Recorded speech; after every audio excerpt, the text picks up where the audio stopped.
I was thinking about doing a video about NSPM 7, how the government is restricting our freedom of speech and labeling anybody who says anything anti-American, anti-Christian, anti-traditional values as possibly being violent domestic terrorists. I wanted to make a segment about how Trump posted a video of him shitting all over protesters while wearing the crown of a king. I wanted to maybe do a follow-up on groceries and the fact that they've only risen since the beginning of this year, even though Trump said that he would make sure that the grocery prices go down. I wanted to do a video about how Antifa isn't real and how I have dozens of people in my comments who are saying that Antifa is a non-organized group with a logo, but that they are a leaderless resistance, which means that they aren't a group, and that this is a direct attack on political ideologies. And it's directly comparable to if they decided that the Gadsden flag was a terrorist symbol and all libertarians are terrorists. A unifying political label being decided by the government to be actively harmful and not protected by free speech.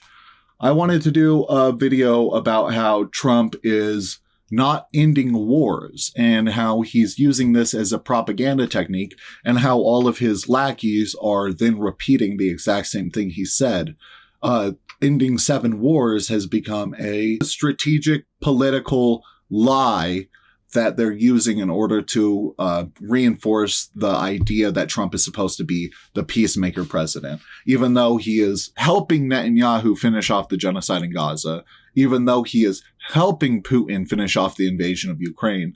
He is claiming to be the guy who ends all the wars. I wanted to do a video about how the Antifa Roundtable, it was all just conservative propagandists who have been lifelong liars, including Andy Ngo, who goes and harasses protesters to get clips of him getting attacked. Jon Choe, who is a Christian fundamentalist provocateur who is on video hitting a protester in the face with a baton and then claiming that he was attacked. I want to talk about how Jack Posobiec was one of the people who pushed the Pizzagate lie and how he actually went into Comet Ping Pong with a camera and pretended like he was spying on the place while being the most obvious person in the world, ultimately getting kicked out and claiming that he was just a little baby. He didn't know what was happening. He's just here for pizza. I turned it off.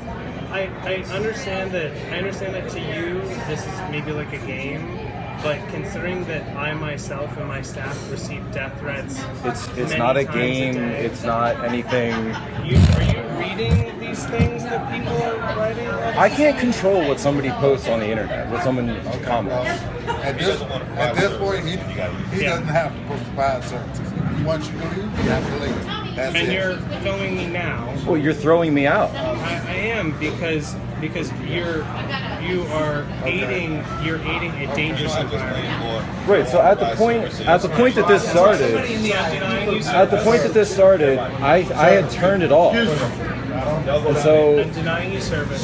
He's denying you service. He wants you to leave. Yeah. He asked me to turn it off, and I turned it off. Okay. Situation, and George is here as well still. I said, well, why am I being thrown out just for having a Periscope on? He's like, well, why do you have Periscope on? And I said, because I Periscope everything I do. I do lots of Periscope. I enjoy it. It's an app that I like. It's Periscope. What's the problem with Periscope? Nothing.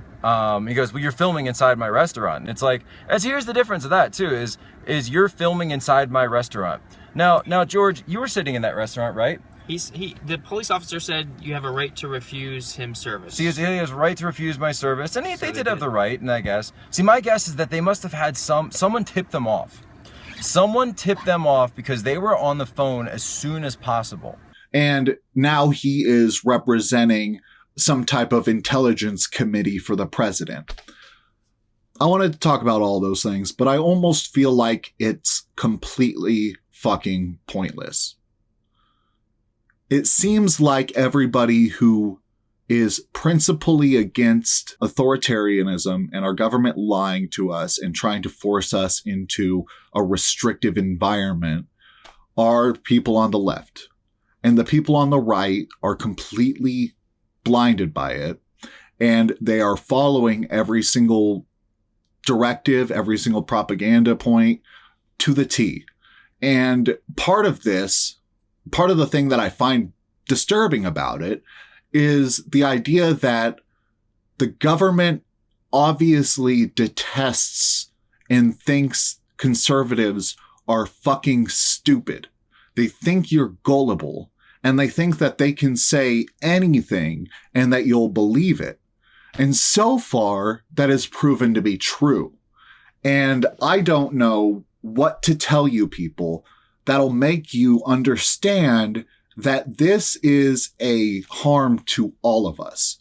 When you go after your political enemy's freedom of speech, freedom of assembly, freedom of press, you go after your own freedom of speech, freedom of assembly, freedom of press. When you go after other people's Fourth Amendment rights to be protected from unreasonable search and seizure, when you go after that right for other people, you go after that right for yourself. And so I can only come to the conclusion that not only does the government think that you're gullible, but you are gullible, and that you are capable of being fooled into dooming us all.